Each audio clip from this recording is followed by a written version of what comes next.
We are back. Welcome to the Leadership Launchpad Project. I'm Rob Calvarowski, and as always, the yang to my yin in Toronto where it's minus 30 today.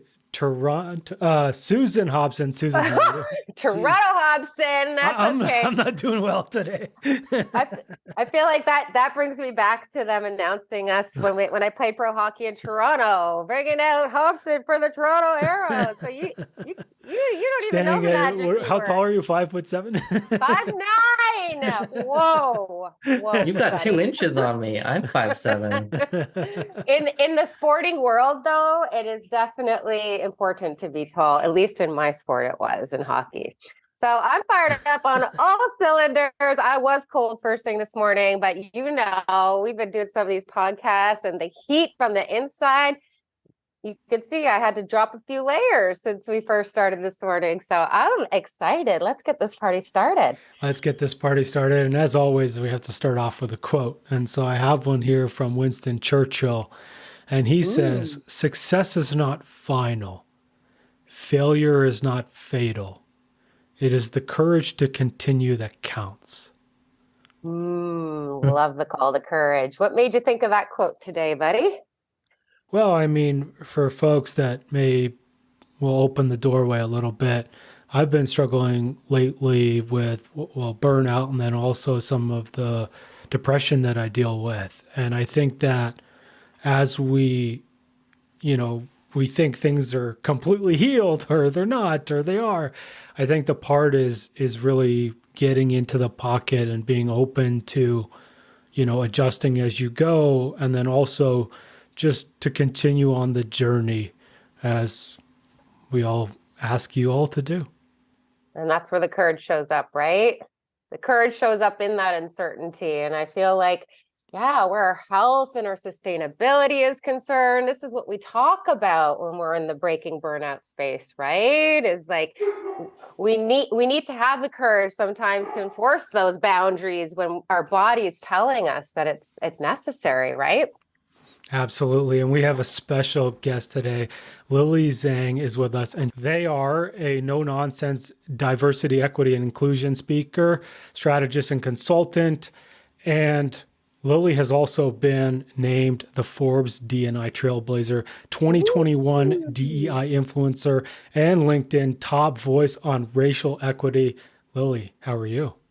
I'm doing pretty well. No complaints. I'm glad that it's Friday. It's been a hell of a week. Hopefully your weekend will be much better.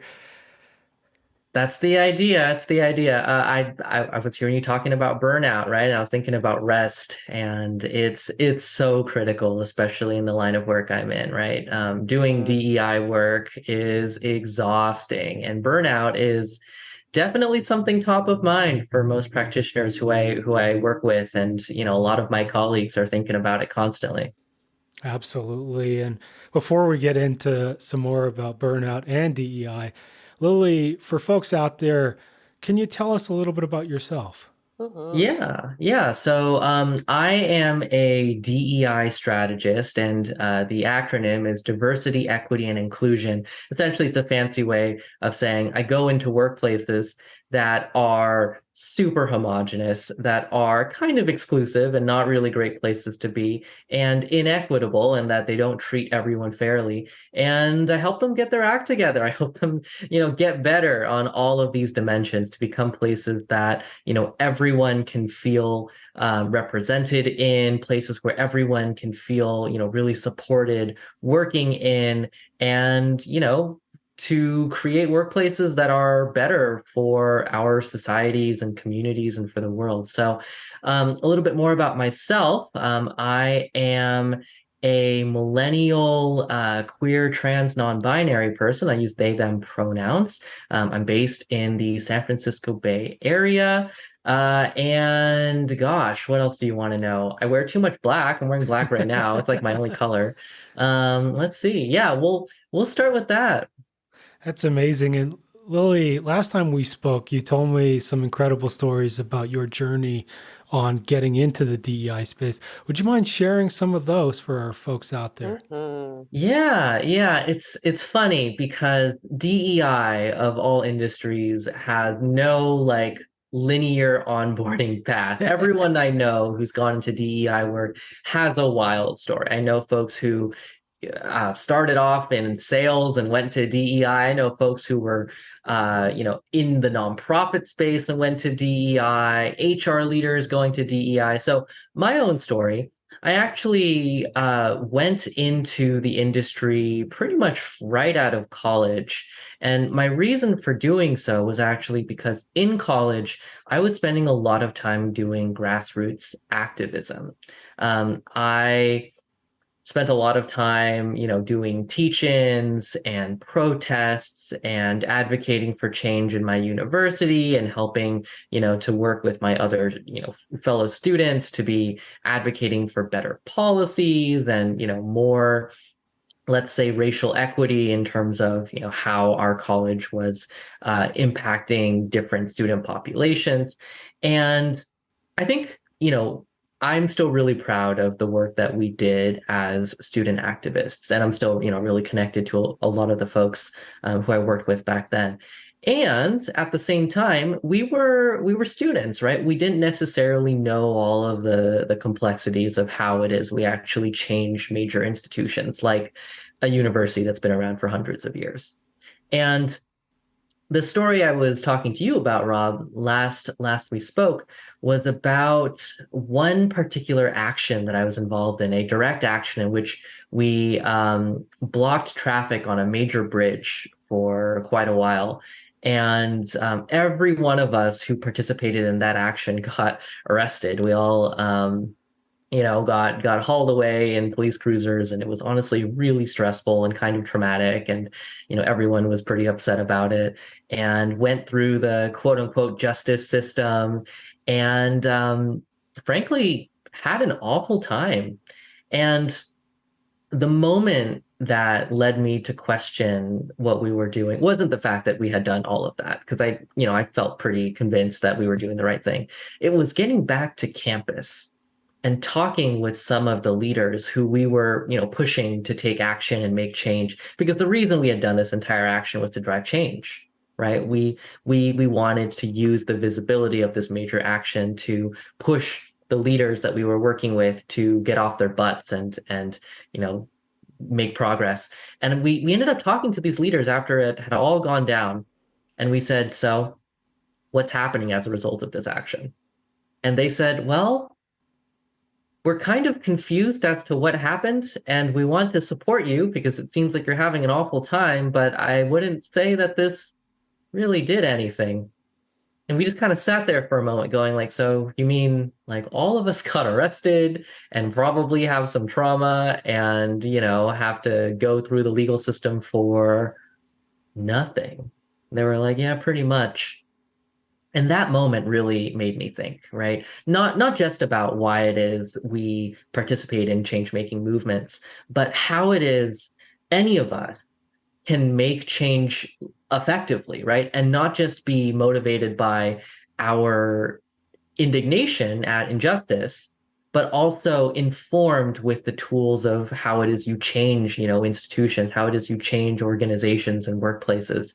Because I don't want anyone, to have to go through all the trouble that we did to not have an impact, right? Like and for the record, I don't regret what I did. I regret it not working is the thing, right? So I'm not going to go out here going like, now kids, I've learned from, experience to not block bridge. No, like keep blocking bridges.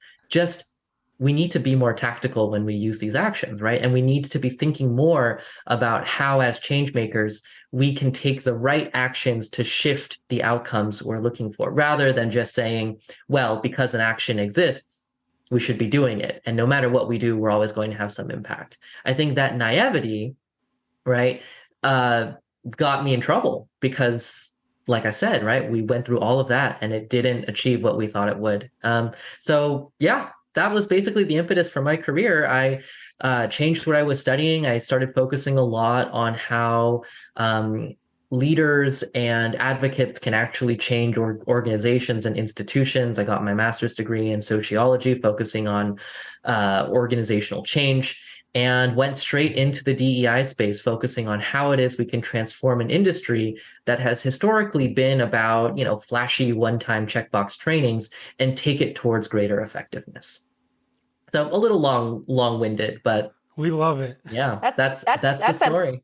That's a perfect tee up for our leaders listening. I think that's the journey we want to take them on, right? Like, what is it that a leader needs to know if they're listening and they're considering starting to go on the DEI transformation journey? What are some of those tips that we can really start them off thinking about?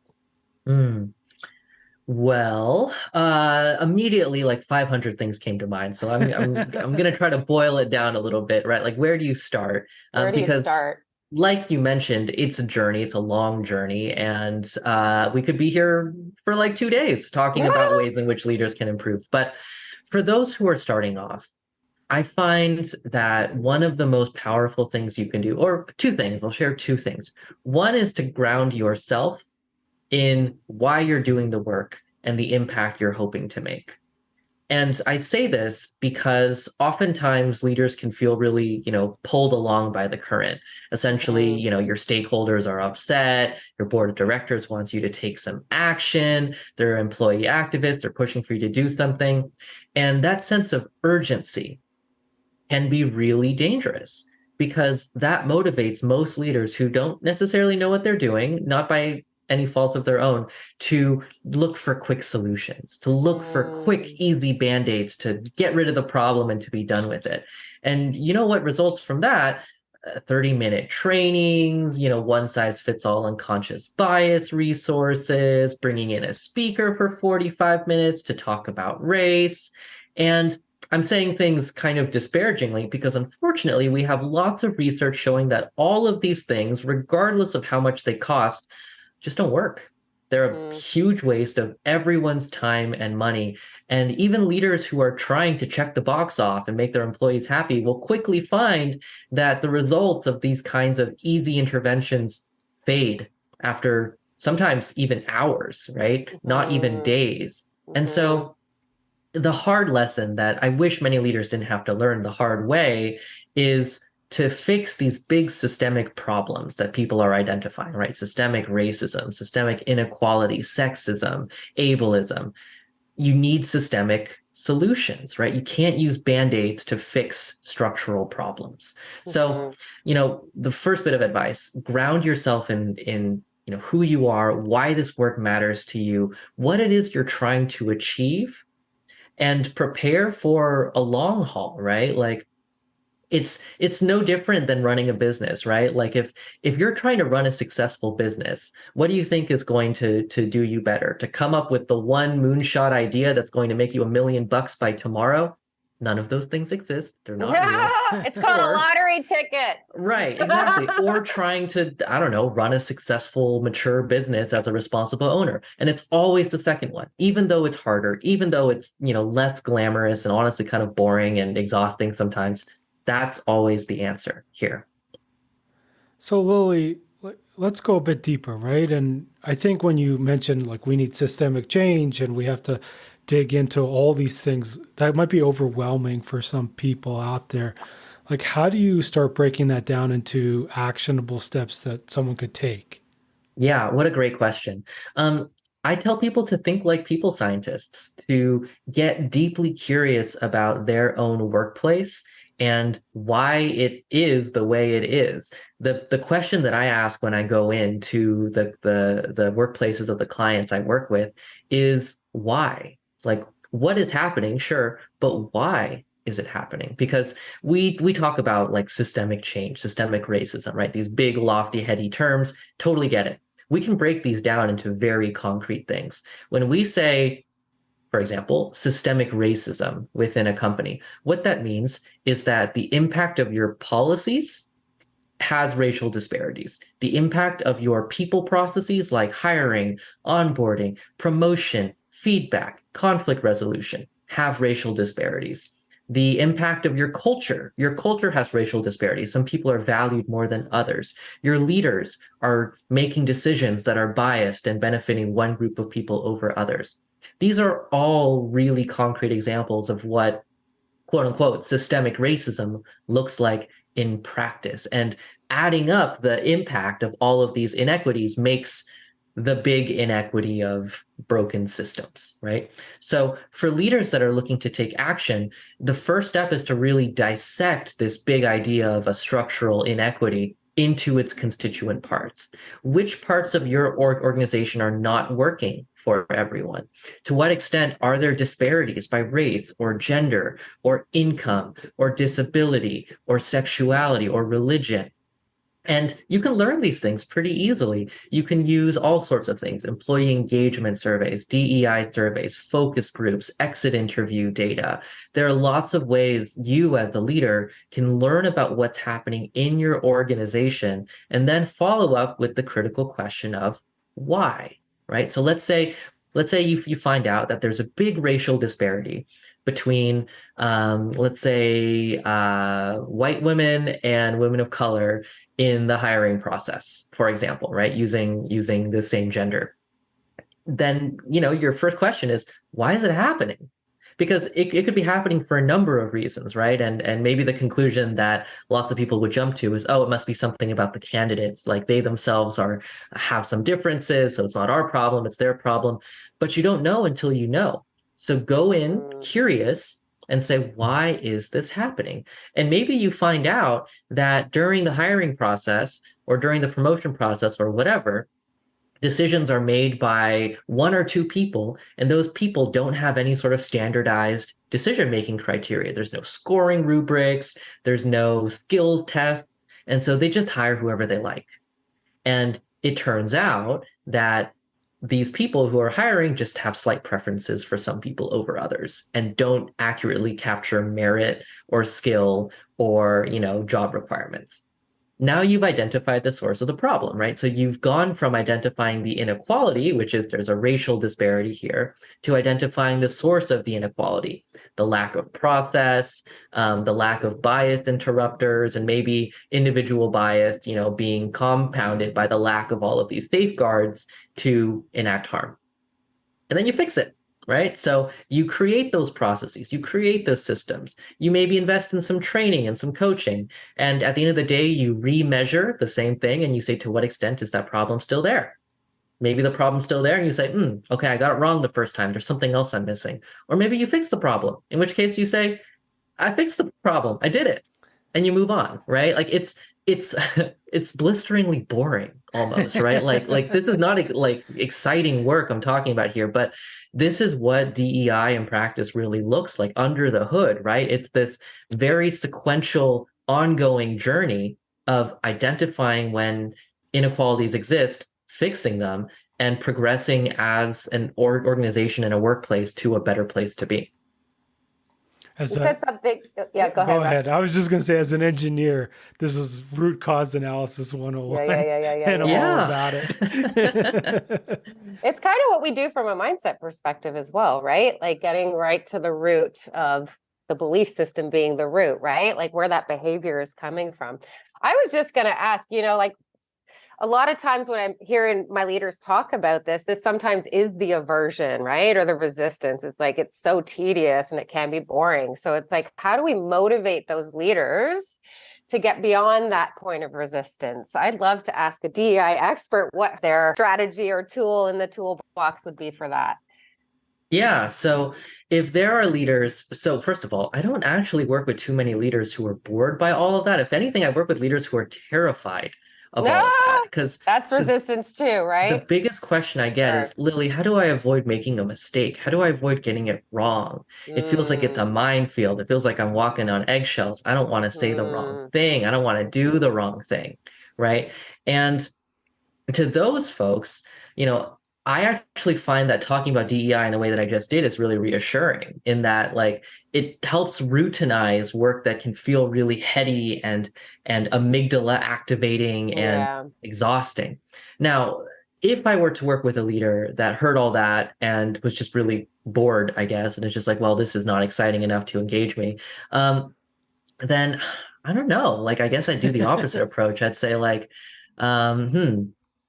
Honestly, I don't work with too many of those leaders, but if I worked with a hypothetical leader who, after saying that or after hearing that, was like, Lily, that's boring, and I don't want to do it, then I'd say things like, this is top of mind for your stakeholders. Like, more people than ever are really, really like looking for workplaces to take action on this. Institutional investors are looking at it. Your customers are looking at it. You can't avoid these big conversations, because whether or not you're willing to take action on these things, every time the news cycle moves on, right? Like, every time there's a police shooting, every time there's a racially motivated hate crime, every time, we see more evidence of discrimination and wage theft and wage inequity and homelessness crises, right? Like, we're confronted with the inequities that exist in our world each and every day. And it doesn't matter if you're not thinking about it, all of your employees are, and it's stressing them the hell out. And so That's they key want right you to there. take action, right? Like, they need you to take action. And so if it doesn't feel urgent for you, right, like, that almost doesn't matter, because if your stakeholders feel like it's urgent to them and they see you not taking action, their trust in you is going to plummet, and you need to recognize that. It's a great Yeah. point, because actually it's like in all the folks that are looking for jobs and the things that they're looking for, especially for millennials and Gen Z, having a diverse and inclusive workplace it's in the top 5. Like, it's really Absolutely. high at the top. So especially when we just talked about The talent war. the talent war. Yeah, Thinking you back can't to really last week. you can't afford to be bored by this subject. No offense, And then right? also, people's standards are increasing. So it's not just that they want workplaces to be diverse, right? Like, because then if that were the case, then companies would just hire on a few token, Black people or token women and be like, okay, we did it, we checked the box. But they want workplaces that are inclusive. They want workplaces that enable flexibility. They want workplaces that are a genuine positive place to work for everyone in them. They also want workplaces that take action on big social issues, right? Like especially millennials and Gen Z. They don't want companies and corporate leaders who stay silent on things or try to be apolitical. Instead, they're looking more than ever for leaders to say, no, actually, this is injustice. And not only do I believe this personally, my company is going to be trying to address these inequities in the world rather than making them worse, right? We want to be part of the solution and not the problem. And for leaders who have been, let's say, classically trained in the art of never giving a perspective, this is anathema, right? It's the complete opposite of everything they're used to. But talk about the war on talent, right? That's not the focus of this conversation, but it's certainly relevant in DEI. It almost doesn't matter what you as a leader are comfortable or not comfortable with. Like, these are the times are changing. And if you want to be able to ride this wave, right, and not be suffocated by it, you need to be willing to change yourself and change the way you as a leader and your workplace tackles these big issues of identity, inequity, injustice, these big topics that they definitely don't teach you at business school. Like, let's go there. Exactly. Right? And I mean, obviously I'm a white dude. And I mean, I'm married to a Black woman now, and I learn, and every day I learn a lot from her around her experience. And when I step into these potholes or landmines that I try not to do, and I think for me, and I would love your advice on this, is like, for folks who are genuinely trying, and I want folks to feel included, and I want my wife to feel like she can tell me anything and be like, hey, Rob, don't say that or don't do this, right? How do we open the gates for that conversation when it does, like, I think for some people it's incredibly uncomfortable? Mm-hmm. Yeah.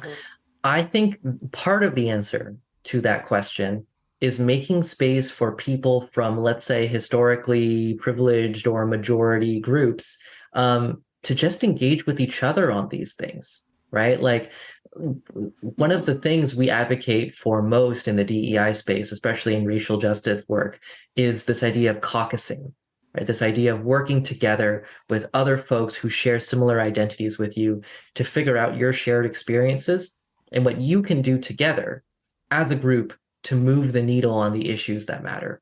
Because, this is one of the answers to perhaps the biggest contradiction in the DEI space. This contradiction of, on the one hand, don't put all the labor on marginalized people to have to teach everything to you, right? That's a very common sentiment. You don't want to expect the people who are marginalized to have to baby you and hold your hand and everything, right? But then on the other hand, right, there's this idea of like, well, don't speak over marginalized people. You gotta let marginalized people have the mic and have them, take up space and like let them take the lead. So I hear a lot from leaders going like, well, wait, which is it? Do I speak up or do I not speak up? Do I take action or do I cede the space? And the answer here, because it's a really big question, and I get that question a lot from a lot of leaders. The answer is, if you see members of marginalized groups, taking this space, then it's your job to empower them. It's your job to lend your resources to support them. But if you occupy spaces that, let's say it's a very homogenous space, right? Like, let's say you're a white dude hanging out with a bunch of white dudes, then that's actually not the responsibility of someone else to come in and like help you fix your problem, right? Like, if anything, you are the best suited person to be working within your own existing communities to do that kind of work, right? So this idea that we all do DEI work, it's not we all do the exact same DEI work. It's we all need to find the community, the niche in which we can have the most impact as individuals and to focus there, right? Like I'm not going to go in and fix people's families, but if your family, right, is your family, then like that's squarely on you to be pushing and to helping grow and learn and develop, right? We all have our own spaces and our zones where it's on us to do that work, right? So my advice would be, if you're a white dude, right, and you want to be part of a solution and you want to be making the world a better place, work with a bunch of other white dudes, right? Be like, look, for better or worse, we didn't ask for this, but the world treats us in certain ways that are better than other people, and that's not fair. So let's use our privilege, let's use our access to resources, and let's use the fact that people like listening to white dudes to do something about it, right? Like, Do they like I see a lot of look, like At I least see the a people lot of listening today do, because they're part of our audience. well, look, so I see a lot of people with privilege feel guilt. And I understand, but guilt is not an actionable emotion, right? In fact, it's a devastating one. It eats at you from the inside. Guilt and shame, right? Like they're not powerful. They don't drive us to be better. They drive us to hate ourselves. And the answer to this, newfound awareness about inequality in the world is not for privileged people to feel guilty about themselves or to feel shame. It's for them to take that new knowledge that they have about the world not being what they thought it was and driving action, right? To say like, okay, this isn't fair and I'm not here for it. And I don't like the fact that I get treated better just because of how I look, right? But regardless, I'm going to get treated better for how I look. So how can I use that privilege to fix this system that currently benefits me? Because I care about all these people around me, because I want to build a family, because I want to build a world that's better for my kids, better for my spouses, better for me even, right? Like, gosh, there's a whole conversation about how like toxic masculinity hurts men, right? And a conversation about how stifling white supremacy is for white people who, can't reclaim their identities, right? Like it's a mess, right? Like the system we're in right now really doesn't benefit everyone in the way that it could.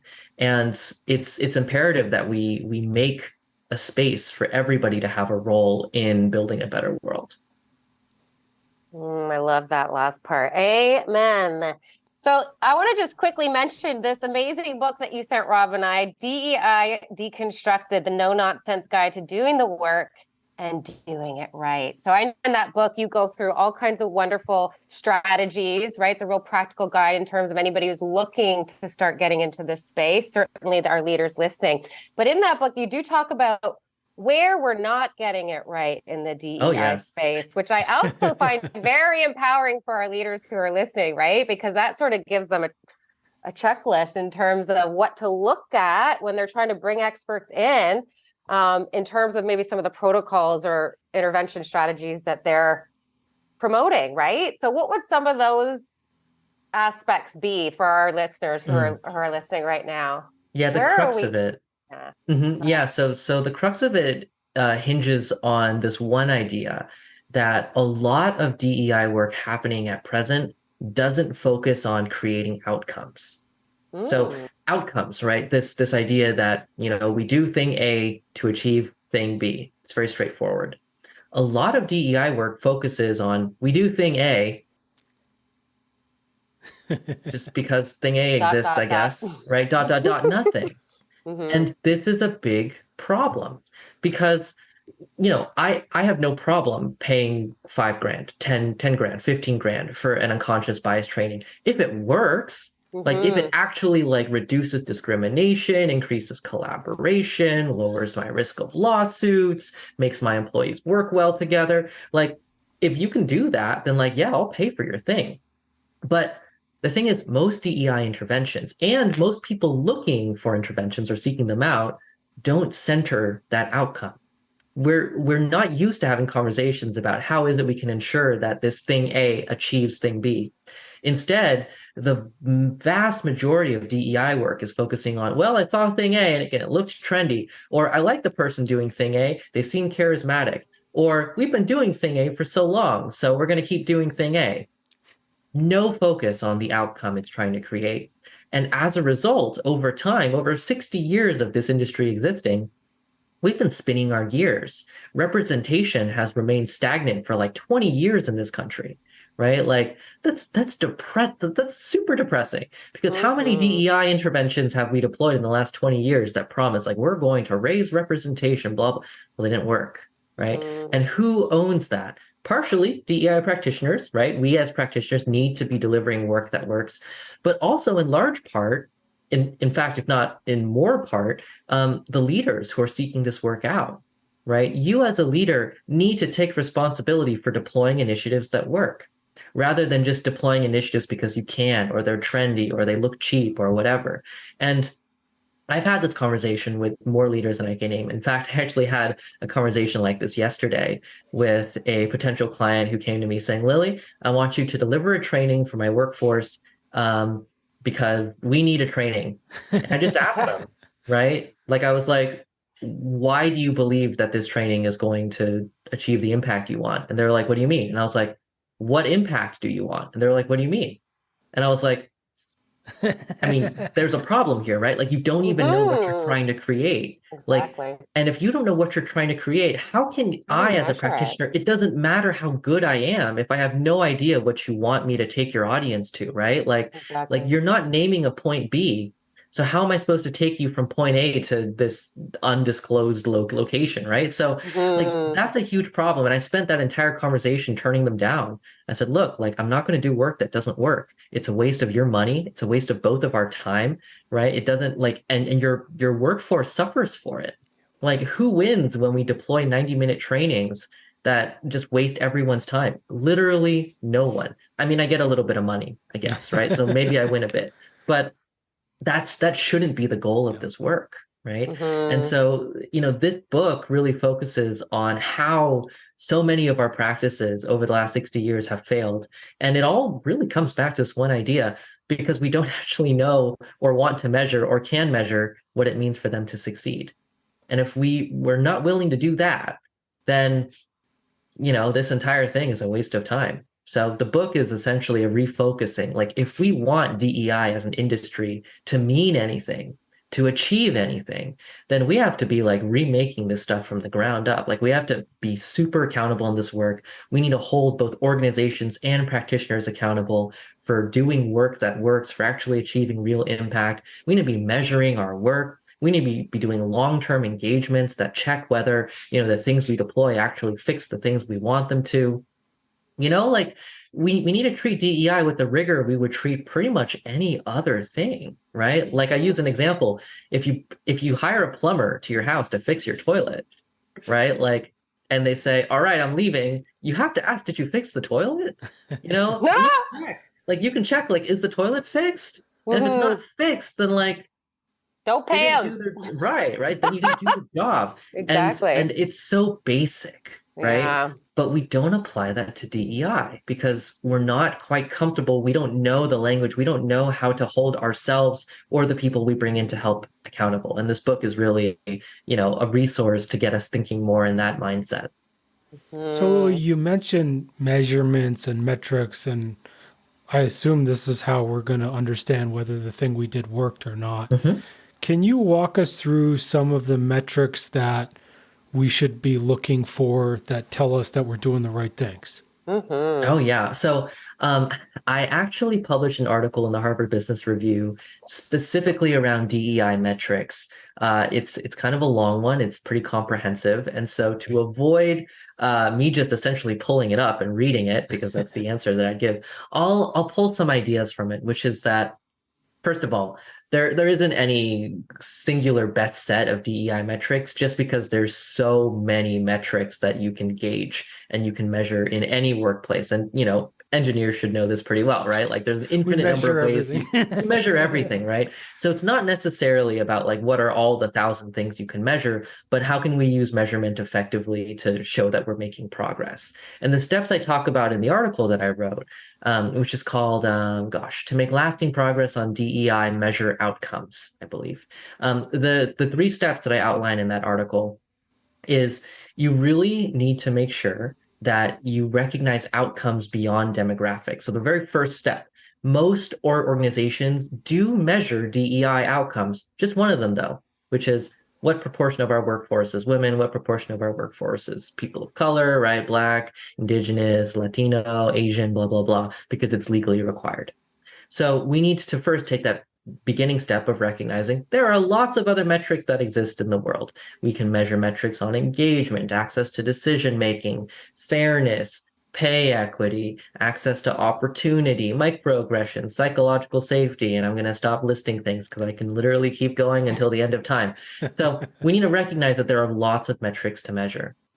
Step 2 is we need to be defining our problem, right? We need to be saying like, okay, what exactly are we trying to achieve? What do we want to fix, right? So let's say we have identified that women and men have different experiences in our company, right? It's very basic.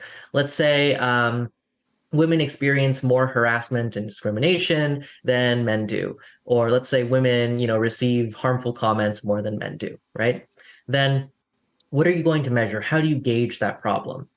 Because you framed that problem in those ways, there are clear metrics that come out of it. 1, the number of responses you get from people of different genders. 2, the rates at which complaints are resolved favorably for the complainant for different genders. 3, people's feelings of comfort reporting when something happens to them for different genders. So that's like just 3 examples for this example I just came up with, on the top of my head. So this idea being, we need to identify our problems. We can collect metrics around it, collect data, disaggregate that data by, let's say, gender in this case, to see what, where there are disparities. And I was talking earlier in this conversation about then you do the boring thing where you deploy your intervention, you see if it changes things. And then if not, you deploy more interventions, you see if it changes things. And if it works, then it works. And you're done. You fixed it, right? But I can't give you a list of metrics because it depends on your organization. It depends on what people in your company are experiencing. And that's something you can learn by collecting data, surveying folks, talking to folks. And yeah, committing to making a difference by collecting that data and taking action. I love it. Before we let you go, actually, before we ask you our big guns question, is there anything else that you'd like to leave with our audience? Is there anything else that you'd like to leave with our leaders listening today? I just want to give you that opportunity. Anything else? What a question. Maybe if there was one thing, and there are like 20 I can think of, I would say you don't have to go at this alone. You don't have to feel like it's you as leaders against the world, or that, there's this rising tide of employees that, want you to get everything right and that you have no means to fail. I would really embrace this idea that you can work with your stakeholders. Like you can be vulnerable. You can admit, I don't really know what I'm doing. I don't have an answer to this. And to extend, compassion for yourself and then collaborate with everyone in your org, right? You can say, let's work together on this. I commit to using my resources, my power, my authority to make change, but I need to know what the right thing is. And I don't think I don't think I know, but I think together we'll figure out what that is for the organization. My only commitment is to take action when it's on me to take action, and otherwise to empower other people to work together to figure out what we should do. And I wish more leaders did that.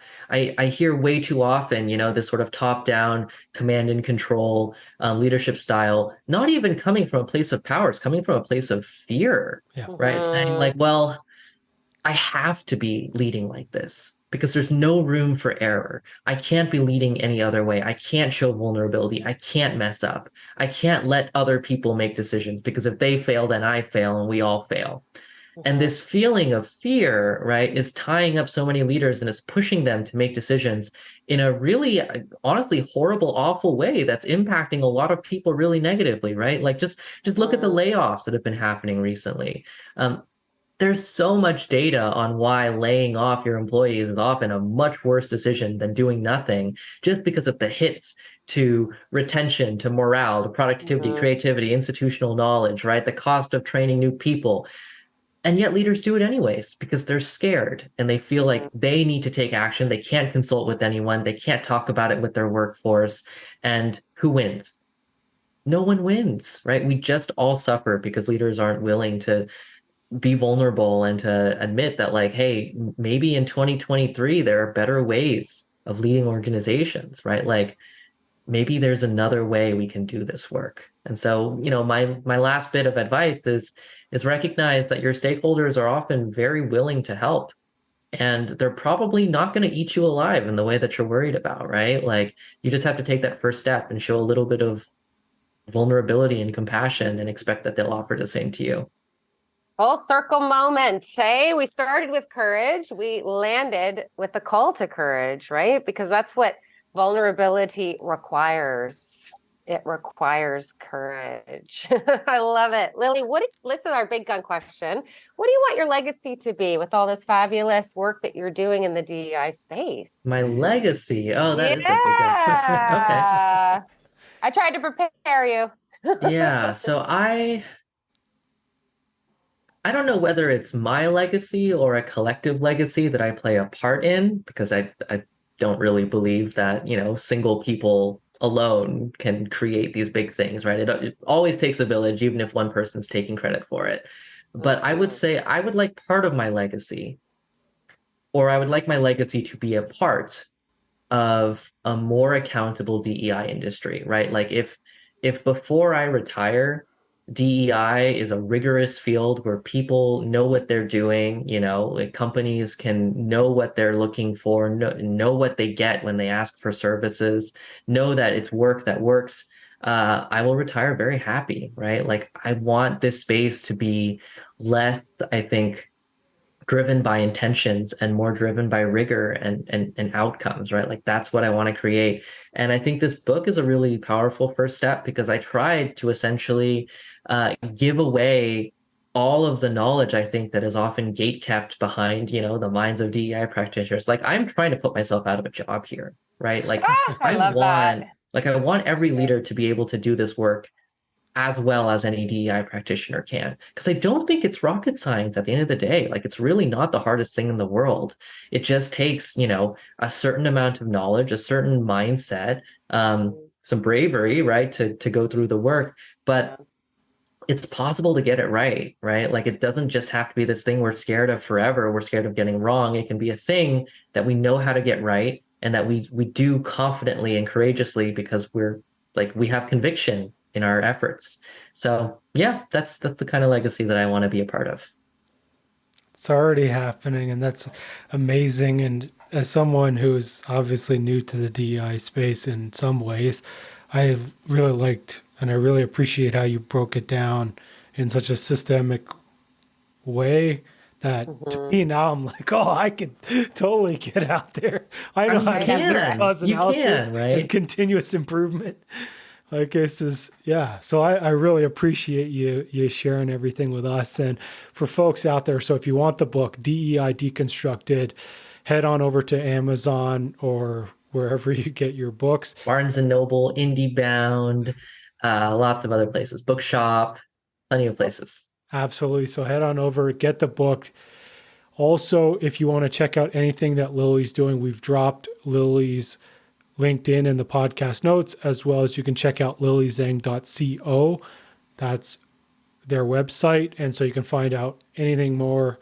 Lily, is there anywhere else you'd like folks to find you? No, that's pretty much it. I will say I am a prolific LinkedIn poster, so there's a lot on there. And I also want to pub, there are recorded book club sessions for every chapter of the book available for free on my LinkedIn. So if you want to just, dip your toe in and see if you like the content, you're welcome to visit my page and watch all 10 of those book clubs on every chapter and see if it's a book for you. Amazing. And also, I'll go find the HBR article. We'll drop that in the podcast notes Oh, as yes, well. that would be great. So, folks, you can check that out. Obviously, for us, please hit subscribe to Leadership Launchpad Project on your favorite podcast platform. And we would really appreciate it if you left us a rating and review. And then for all things leadership development, head on over to elitehighperformance.com. Now, Susan, is there anything you'd like to leave our leaders with today? I just hope we've motivated the courage. I feel like that was the through line for this conversation. And it is speaking directly to that biggest point of resistance that we see to helping DEI, right? Amplify in the ways that we're all on a mission to make sure it does. So please, please, please, if you heard this show and you're feeling the courage, go out into your community, share this episode, and start these conversations, especially if you hold that privilege. Please, please, this is our duty, this call to courage. So that's my final call for everyone listening. Absolutely. And for me, the last thing that Lily talked about is huge. It's there's a better way. And Lily mentioned it, the 120,000 folks that were laid off. The stats don't back up that layoffs help. It also increases their risk of death and all these other things. And we're seeing this as folks get into the economic uncertainty that's coming up, or just coming out of the pandemic, or whatever the next thing is after that, right? And Susan, we deal with folks in the fight or flight or freeze, the fear-based mindsets on a daily basis. And once you can get underneath that fear and truly see who you are and what the world truly is, that's when you can start flipping the switch and changing to make this systemic change last. So that's where I want to leave folks with today. Lily, it was a pleasure to have you on, and you're incredibly enlightening. Thank you so much for having me and engaging in this conversation. I really hope listeners got something out of it. Be brave, be courageous, and get some good work done. Amazing. Everyone, thank you so much for listening, and we'll see you all next week. Bye, everyone.